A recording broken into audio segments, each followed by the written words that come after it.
کیا ہم کسی کے غلام ہیں یا ہم اس لیے پیدا ہوئے کہ تم کو ووٹ ڈالتے آئیں گے اور تم ہمارے خوابوں کو چکنا چور کرو گے، تم ہمارے بزرگوں کے خوابوں کو پورا ہونے سے روکو گے، تم ہماری ماں کے آرزوؤں کو توڑنا چاہو گے؟ اب مہاراشٹر اور بھارت کا مسلمان جاگ چکا ہے، وہ اب نہ موڈی سے ڈرے گا نہ تمہاری باتوں میں پھنسنے والا ہے۔ ارے کچھ نہیں ہونے والا ہے اورنگ آباد امراوتی میں، یہ مجلس کا گڑھ تھا اور انشاءاللہ تعالی گڑھ رہے گا ہمیشہ کے لیے، کہ لوگ آئیں گے اور چلے جائیں گے مگر مجلس اتحاد المسلمین کا سیاسی سفر جاری رہے گا۔ جنگل میں ایک ہی شیر ہوتا ہے اور جب شیر آتا ہے تو بندر گیدڑ سب پکارتے ہیں کہ شیر آ رہا ہے، شیر آ رہا ہے۔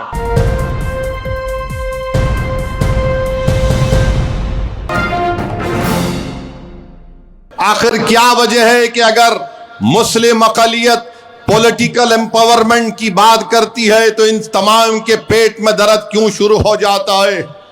کیا ہم کسی کے غلام ہیں یا ہم اس لیے پیدا ہوئے کہ تم کو ووٹ ڈالتے آئیں گے اور تم ہمارے خوابوں کو چکنا چور کرو گے، تم ہمارے نوجوانوں کی جوانی کو جیلوں میں برباد کر دو گے، تم ہمارے بزرگوں کے خوابوں کو پورا ہونے سے روکو گے، تم ہماری ماں کے آرزوؤں کو توڑنا چاہو گے؟ سن لو، وہ زمانہ ختم ہو چکا۔ اب مہاراشٹر اور بھارت کا مسلمان جاگ چکا ہے، وہ اب نہ موڈی سے ڈرے گا نہ تمہاری باتوں میں پھنسنے والا ہے۔ وہ طے کر چکا ہے کہ مستقبل لیڈرشپ کا ہوگا اور وہ طے کر چکا ہے کہ مجلس اتحاد المسلمین کے پرچم کو لے کر ہم آگے بڑھیں گے۔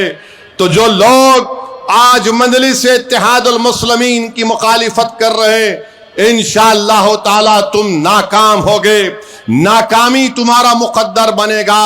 ہمارے بہار سے 4 MLAs توڑ دیے اور توڑنے والوں نے سمجھا کہ 4 کو توڑ دیے اویسی کا کچھ نہیں ہوگا۔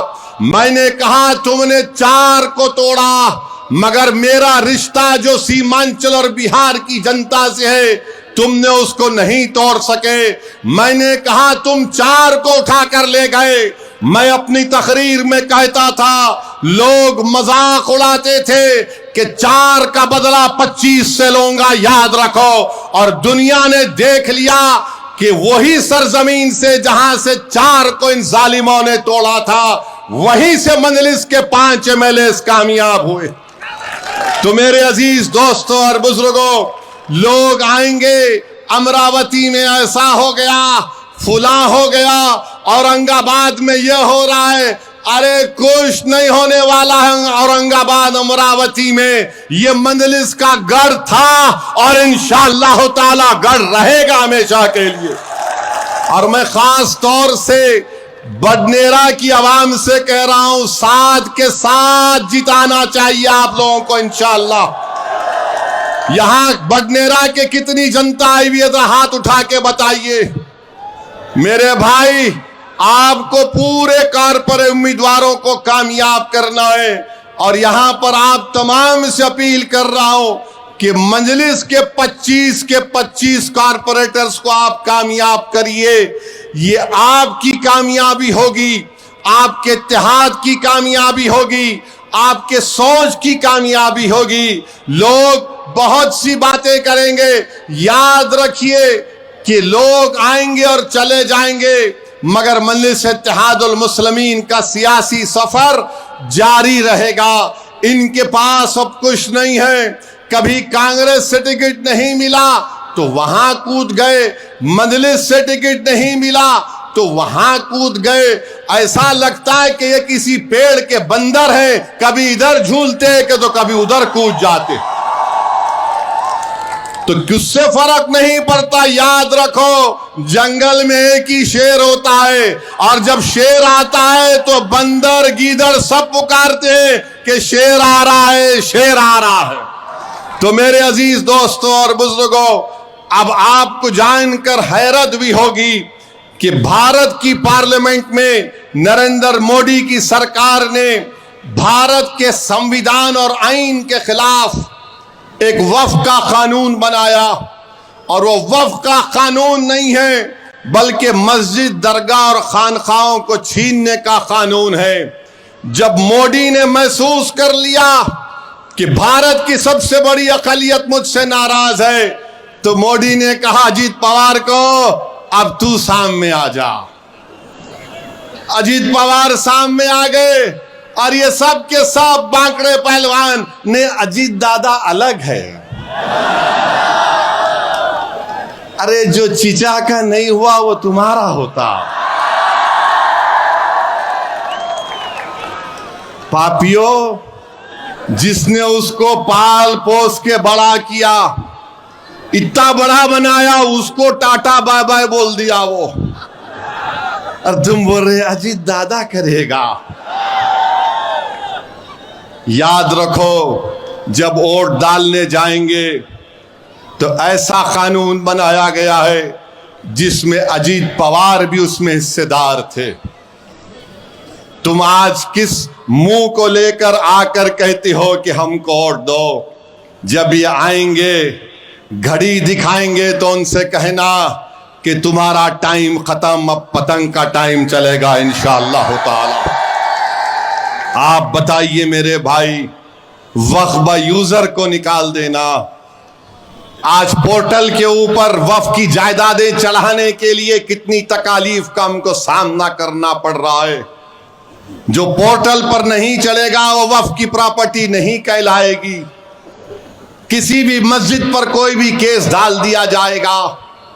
جو مسجدیں 100 سال، درگاہیں مسجدیں 100 سال پرانی ہے، کہہ دیا وقف مالک نہیں، آثار قدیمہ اس کا مالک ہوگا۔ آثار قدیمہ نریندر مودی کے ماتحت کام کرتا ہے۔ بتاؤ، کل اگر حکومت چاہے گی کہ ان درگاہوں کو بند کر دیا جائے، ان مساجد کی حفاظت کے نام پر، ان کی دیکھ بھال کے نام پر اگر بند کر دیا جائے یا کہہ دیا جائے کہ خالی جمعے کی نماز ہوگی، تو کیا اجیت پوار آ کر بولیں گے الصلاۃ خیر من النوم؟ سوچو آپ، ہنسنے کی بات نہیں ہے، یہ وقت جاگنے کا ہے۔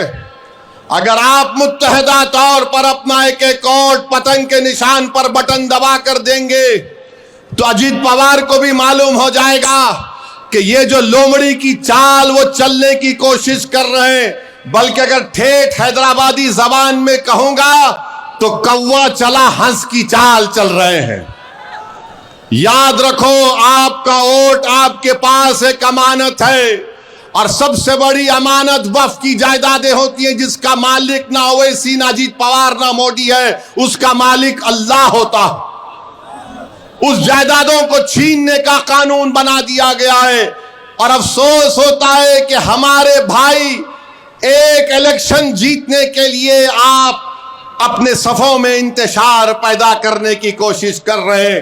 تو میرے عزیز دوستوں اور بزرگوں، آپ اپنے کے ووٹ کا صحیح استعمال کریے، مجلس اتحاد المسلمین کو کامیاب کریے، اور پیغام دیجئے بی جے پی کو، ایک ناتھ شنڈے کو، اجیت پوار کو، کانگریس کو، کہ اب ہم نے طے کر لیا کہ ہم اپنے اتحاد کی طاقت اور قوت کے بلبوتے پر ہم اپنے پارٹی کے نمائندوں کو کامیاب کر کے امراوتی میں اپنی سیاسی برتری کو برقرار رکھیں گے۔ ہم آگے کی فکر کریں گے، یہاں پر ہم کو کامیابی ملے گی تو ویدھان سبھا میں بھی انشاءاللہ کامیابی ملے گی۔ جب ویدھان سبھا میں ملے گی تو انشاءاللہ تعالی پارلیمنٹ میں ملے گی۔